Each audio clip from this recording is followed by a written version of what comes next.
ইসলামী শরিয়ার পরিপন্থী যে কোনো নাম সৌদি আরবে নিষিদ্ধ করা হয়েছে।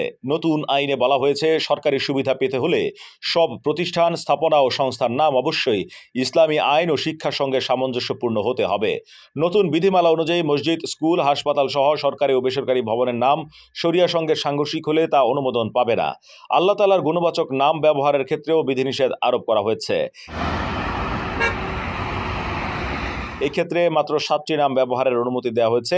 সরকারের অনুমোদন ছাড়া বাদশাহ, যুবরাজ বা কোনো বিদেশি নেতার নামে স্থাপনার নামকরণ নিষিদ্ধ করা হয়েছে। পাশাপাশি কোনো ব্যক্তির নামে নামকরণ করতে হলে তার ইসলামী আচরণ ও নৈতিক অবস্থান যাচাই করা হবে। সৌদি সরকার বলছে, ইসলামী পরিচয় ও ধর্মীয় মূল্যবোধ সংরক্ষণের লক্ষ্যেই এই সিদ্ধান্ত নেওয়া হয়েছে।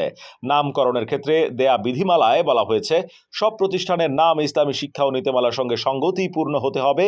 আল্লাহ তাআলার গুণবাচক নামের মধ্যে 7টি নাম নির্দিষ্টভাবে অনুমোদিত। তার মধ্যে আছে আল সালাম, আল আদল, আল আওয়াল, আল নূর, আল হক, আল শহীদ, আল মালিক।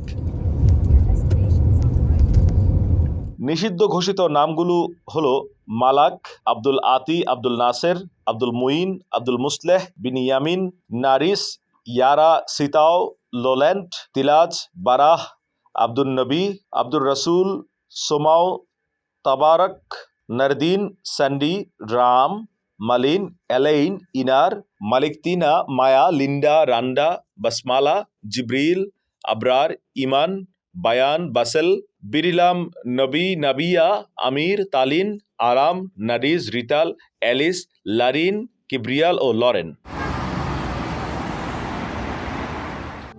প্রবাসীদের জন্য নির্মাণ হচ্ছে দেশের প্রথম স্মার্ট সিটি, যেখানে থাকছে স্কুল, মসজিদ, হাসপাতাল, সুইমিং পুল, হেলিপ্যাড, পাঠাগার, জিম, সুপারমার্কেট, শিশু পার্ক সহ সকল নাগরিক সুবিধা।